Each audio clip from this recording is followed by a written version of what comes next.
आप देख रहे हैं दैनिक टाइम कुलदीप विद्या के साथ। और आज हम खोड़ में उपस्थित हैं और खोड़ के पास स्कूल है। यहाँ इस स्कूल के प्रांगण में, और स्कूल का नाम है SSR सीनियर सेकेंडरी स्कूल, और ये इसका मेन गेट है। और इस स्कूल के बारे में हमने काफ़ी चर्चाएं सुनी थी, लेकिन हम आज खुद यहाँ पहुँचे। आज पेरेंट्स मीटिंग थी, हमें पता चला, तो हमें क्यों ना आपको स्कूल के बारे में अंदर जाके दिखाते हैं। इस स्कूल के अंदर क्या शिक्षाएं मिलती हैं और किस प्रकार से पेरेंट्स मीटिंग होती है। ये है नरेश सर, पेरेंट्स से बच्चों के बारे में चर्चा करते हुए बड़ी बारीकी से जो भी पेरेंट्स हैं उनसे बात करते हैं और बच्चों के बारे में जानकारी लेते हैं। भावना मैडम काउंटर को संभालती हैं, और उसके बाद विकास सर हैं जो अपनी मैनेजमेंट टीम के हेड डायरेक्टर हैं। इनकी देखरेख में सभी जिम्मेदारियाँ रहती हैं और निगरानी में रहते हैं। ये भी पेरेंट्स की कभी कभी मीटिंग लेते हैं। उसके बाद नंबर आता है स्टाफ का। यहाँ के जो स्टाफ अध्यापिकाएँ हैं जो भी हैं, उन सभी ने अपनी मेहनत से बच्चों को अच्छे प्रकार से शिक्षा दी है। आप देख पा रहे हैं अलग अलग यहाँ बेंच लगा के बैठे हैं। जो भी क्लास के टीचर हैं सभी से पेरेंट्स आके मिलते हैं अलग अलग बेंच पे, और अपनी जो भी समस्याएं होती हैं, बच्चे की समस्याएं होती हैं, वो सभी यहाँ बता रहे हैं। और उन समस्याओं का सॉल्यूशन बड़ी अच्छी तरह से ये कर रहे हैं संभाल के।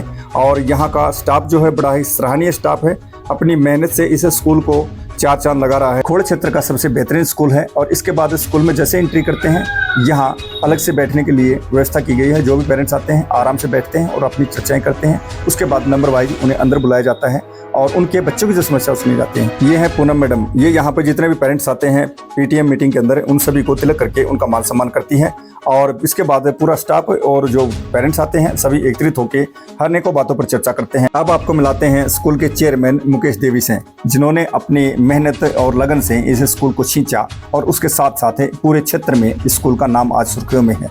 हर पेरेंट्स से बहुत ही अच्छी तरह से बातचीत करते हुए, पेरेंट्स को समझाते हुए और समय अनुसार हर चीज़ उन पर लागू करते हुए। अभी हमारे साथ है जो यहाँ के टीचर्स हैं, महिला टीचर और जेंट्स टीचर, सभी से हम आपको मिलवाएंगे। व्यवस्था जो बना रखी है स्कूल के अंदर, ये देखेंगे यहाँ से जो भी टीचर बैठे हैं, ये अलग अलग क्लासों के टीचर हैं। और सभी पेरेंट्स इस प्रकार से बैठ के अपने बच्चों के साथ जो इनकी समस्याएं हैं बच्चों की, यहाँ सॉल्व करते हैं। अभी मैडम से पूछना चाहेंगे किस प्रकार से ये इस पे अपना फोकस डालते हैं। मैम, सबसे पहले हमारे चैनल पर आपका स्वागत है। नमस्कार मैम। नमस्ते। पेरेंट्स होते हैं, उनके सवाल होते हैं, क्या क्या समस्याएं इसके अंदर सोल्यूशन में आती हैं? जैसे हम पेरेंट्स को बुलाते हैं, बच्चों की स्टडी से रिलेटेड, बच्चा घर में कैसे काम कर रहा है, जो भी इनकी प्रॉब्लम होती है, तो ये पेरेंट्स हमें बताते हैं, तो हम बच्चों को समझाते हैं और उस चीज़ों में इम्प्रूवमेंट करते हैं। अगर बच्चा घर पे कोई मिस्टेक कर रहा है, जो भी कुछ हो रहा है, तो हम उस बेटर तरीके से पेरेंट्स को करके देते हैं। जी मैम, इसके अलावा कुछ बच्चे जिद्दी टाइप के हो जाते हैं। हाँ जी। जो आपके समझाने से भी नहीं समझते। हाँ जी। और पेरेंट्स के समझाने में, उन बच्चों के लिए आप किस प्रकार से उनको तैयारी करते हैं? हम उन बच्चों को स्कूल में अपने पास बुलाते हैं, हम बच्चों को समझाते हैं, और जब एक टीचर समझाता है तो बच्चा उस चीज़ को समझ जाता है। हम उसको प्यार से बताते हैं कि बेटा घर में आपको ऐसे नहीं करना है, जैसे आप स्कूल में हमारी बात मानते हो वैसे आप अपने पेरेंट्स की भी बात माना करो। साथ ही कुछ बच्चे ऐसे होते हैं जो परिवार वालों की, मम्मी पापा की, दादा दादी की, बुआ की, इनकी बातें न मान के टीचर पे ज़्यादा फोकस करते हैं।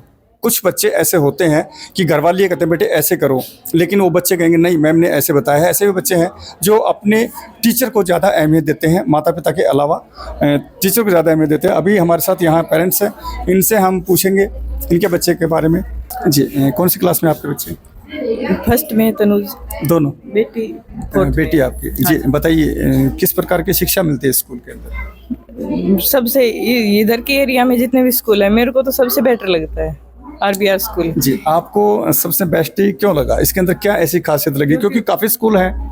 काफ़ी स्कूल हैं, इसमें जनरल नॉलेज का भी फोकस दिया जाता है। फर्स्ट क्लास से ही कंप्यूटर नॉलेज भी दी जा रही है। हर चीज़ के स्टडी के साथ साथ खेल में भी हर प्रोग्राम में साथ साथ ध्यान दिया जा रहा है। जनरल नॉलेज में अब तक टिप्स पे ऐसे बच्चों को ऐसे हो रहा है कि इनको देखने की भी जरूरत नहीं पड़ती। जनरल नॉलेज की जो बातें बताते हैं। हाँ। Thank you. तो यहाँ इसके साथ साथ, शिक्षा के साथ साथ जनरल नॉलेज की बातें बताई। यहाँ भी हमारे साथ टीचर बनी है, यहाँ पेरेंट्स हैं, इनसे हम आपको मिलवाते हैं। मैम नमस्कार। जी मैम, कौन सी क्लास के बच्चे आपके पास? फर्स्ट क्लास के बच्चे हैं सर मेरे पास। तो फर्स्ट क्लास के अंदर बच्चे को तैयारी करने में काफ़ी मेहनत करनी पड़ती है, क्योंकि बिल्कुल एक अनसमझ बच्चे आपके पास आते हैं। तो उन बच्चों को आप किस प्रकार से तैयार करते हैं यहाँ? सर फर्स्ट क्लास के बच्चों को तैयार करना, मान लो एक नर्सरी की अच्छी क्वालिटी की नर्सरी तैयार करना होता है। जैसे एक पौधे को हम बहुत बेस्ट तरीके से टाइम पे खाद पानी बीज दे दो, एक बहुत अच्छा वृक्ष बन जाता है। तो इसी तरह छोटे बच्चों को हम बेसिक चीज़ें साथ साथ संस्कार प्लस नेगेटिव पॉइंट सारी चीज़ बताते हैं सर। और एक छोटे पौधे को तैयार करने में काफ़ी मेहनत लगती है और उस पौधे का हकीकत में पता तब चलता है तो बड़ा होता है जिस समय छाँव देता है। और बच्चे भी इसी प्रकार से बड़े होंगे तो बताएंगे। ये इनकी मम्मी है, इनसे पूछेंगे। मैडम आपका क्या कहना है? नमस्ते नमस्कार। जी मैम, कह रही हैं जो सही कह रही हैं कि बच्चे को स्कूल से ही जो भी शिक्षा मिलती है ज़्यादातर स्कूल से ही होती है। घर पे जाके बच्चे माँ अब की या दादी बाबा की इतनी बातें नहीं मानते जितने मैम का कहना मानते हैं। अगर बच्चों को डरा के रखे ना, ये काम नहीं करना, मैम की बातें मानो, तो वो जल्दी काम कर लेते हैं। तो ये सब चीज़, हाँ जी, ये मेरी बेटी है। वो भी नाम आपका? सानवी सानवी कौन से क्लास में है बेटा आप? फर्स्ट क्लास में। तो आपकी जो मैम है क्या नाम उनका? रितु मैम रितु मैम कैसा पढ़ाते हैं आपको? अच्छे पढ़ाते हैं। कभी डांट भी मारते हैं आपको? गलती करते हो डांट मारते हैं आपको? नहीं गलती करते तभी नहीं मारते हैं? आप होमवर्क करके लेके आते हैं अपना कंप्लीट? हाँ, घर पे किससे पूछते हैं आप जब आपको होमवर्क करना होता है? किससे पूछते हैं आप? मम्मी से पूछते हैं। और ओके करके लेके आते हो आप? हाँ, थैंक यू बेटे। तो इस गुड़िया ने बिल्कुल अच्छी तरह से जवाब दिया है, बिल्कुल है, इसके अंदर है झिझक नहीं है। अभी कुछ और पेरेंट्स हैं, उनसे मिलवाएंगे। इधर भी काफ़ी पेरेंट्स भी आए हैं मैडम, क्योंकि अभी समय भी ज़्यादा हो चुका है, पेरेंट्स जा चुके हैं यहाँ से। जो भी पेरेंट्स हैं अपनी शिकायतें लेके यहाँ आते हैं। इसके अलावा फिर अंदर जो यहाँ के चेयरमैन हैं वो भी वहाँ इनकी समस्याएं सुनते हैं, लेकिन यहाँ पहले रजिस्ट्रेशन होने के बावजूद यहाँ मैम है, मैडम से पूछेंगे हम। यहाँ पेरेंट्स हैं, शायद इनसे पूछना चाहेंगे। जी मैम बताइएगा, कहाँ से हो आप? सबसे पहले बताइए। मैम सर पाडला से। जी, आपके कितने बच्चे हैं यहाँ पे पढ़ाई कर रहे हैं? सर हमारे 4-5 बच्चे हैं। दो फर्स्ट मेरे हैं जी, 2 मेरे बच्चे हैं, 2 दोरानी के बच्चे हैं, ऐसे करके। 4 बच्चे आपके हैं। हाँ। और एक घर से 4 बच्चे आना आज के दिन में बहुत ही स्कूल के लिए सौभाग्य की बात है।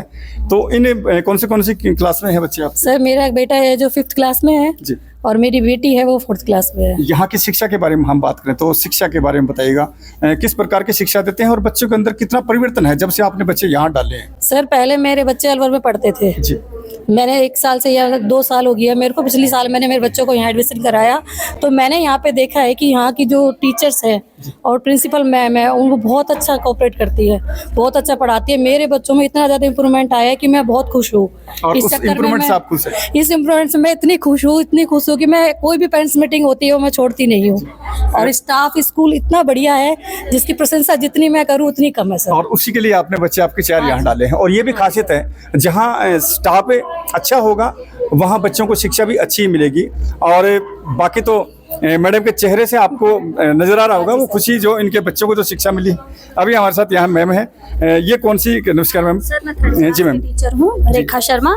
और यहाँ पे मेरे 3rd क्लास के बच्चे हैं। जो भी पेरेंट्स बोल के जाते हैं मैं उसी में इम्प्रूव करके दिखाती हूँ, उसी बेस पे कि मेरे बच्चे को ऐसा इम्प्रूव चाहिए तो मैं उसी के अकॉर्डिंग, जैसे मैथ हो गया, इंग्लिश हो गया, उसी के अकॉर्डिंग बच्चे में इम्प्रूव करती रहती। कितने आते हैं आपको जो बच्चों को ट्रेंड करते हैं, बच्चों के आपके पास से पेरेंट्स भी समस्याएं लेके आते हैं, तब आप कैसे करते हैं उनको जैसे बच्चे कंट्रोल? कुछ पेरेंट्स आते हैं कि मैम मेरे बच्चे जैसे मैथ में प्रॉब्लम कर रहे हैं, रीडिंग उसमें डिजिट में प्रॉब्लम कर रहे हैं, हम तो उनको मतलब डे वाइज अलग अलग हिस्सों में डिवाइड करके बच्चों को अलग तरीके से बताते हैं कि बच्चा ऐसे ही ऐड करोगे तो ये इनका सोल्यूशन हो सकता है। तो ऐसे धीरे धीरे करके बच्चों में अच्छे तरीके से प्रोग्रेस। Thank you ma'am. तो यहाँ हमने इस स्कूल के बारे में जो भी चर्चाएं की वो बताई, और यहाँ पेरेंट्स मीटिंग आज के दिन चली हुई है। इसके अलावा हम इसके सुंदरीकरण की बात करें तो वो सुंदरीकरण हम दिखाते हैं। यहाँ अंदर की जो फुटेज है इसकी, ये सामने इधर देखिएगा, पार्किंग की जो फुटेज आपको नजर आ रही है, ये इसकी जो सुंदरता है उसके अंदर अपने आप को एक बहुत ही सुंदर दृश्य के माध्यम से दिखाता है। इसका ये बीच को लॉन है। इसके अलावा जो इसकी और भी फुटेज हैं वो भी हम आपको धीरे धीरे दिखाएंगे। और अभी यहाँ के जो चेयरमैन मैम है या चेयरमैन टीचर हैं, यहाँ जो कंट्रोलर हैं, उन सभी से हम आपको मिलवाएंगे। तो हमारे साथ बने रहे। हमारे साथ कुछ पेरेंट्स बने हैं, इनके बच्चे यहाँ पढ़ते थे। ये बहन जी हैं, इनके बच्चे ने यहाँ से 1st क्लास से लेके और 12th तक की शिक्षा पूरी कर चुके हैं और वो यहाँ से पास आउट हो चुके हैं। लेकिन ये आज स्पेशल किस लिए आए हैं ये बताएंगे, खुद बताइएगा। आपका बच्चा कब से यहाँ पढ़ता था? ये 1st क्लास से यहीं पढ़ा सर। और अभी अब ये मैं इसके मैम से आगे के लिए डिस्कस हुआ इसके कहाँ पे एडमिशन करवाऊँ, क्या करवाऊँ इसको। यहाँ से +2 कर गया वो? हाँ जी। तो अभी जो आज आप पहुँचे हैं यहाँ पे, तो क्या कहने के लिए पहुँचे हैं? मैं मैम के पास आई हूँ सर इसके लिए, आगे के लिए मैम क्या करवाना है, कैसे काम है। उन्होंने आपके बच्चे को 1st से लेके और 12th तक की यहाँ शिक्षा दे दी और यहाँ से वो पास आउट हो चुका, और अभी आगे का निर्णय भी आप इस स्कूल से लेना चाहते हैं। हाँ जी। आपको बाहर किसी पे विश्वास नहीं था परिवार वालों पे कि कहाँ किस प्रकार से भेजेंगे, इसलिए आप यहाँ पूछे? सर मैं मैम के पास ही आई हूँ, मैम ही बताएंगी आगे क्या करें। जी देखिए, ये होता है विश्वास टीचर्स पे, पेरेंट्स का विश्वास होता है कि आगे का रास्ता भी यही बताएं, इसलिए यहाँ पे पूछे। अभी हमारे साथ मैडम है, मैम यहाँ बच्चों को शिक्षा भी दे रही हैं और उसी के साथ साथ इनके बच्चे भी हैं। मैम कितने बच्चे आपके? हाँ जी, मेरी 2 बेटियां हैं और वो अभी 3rd और 4th क्लास में हैं।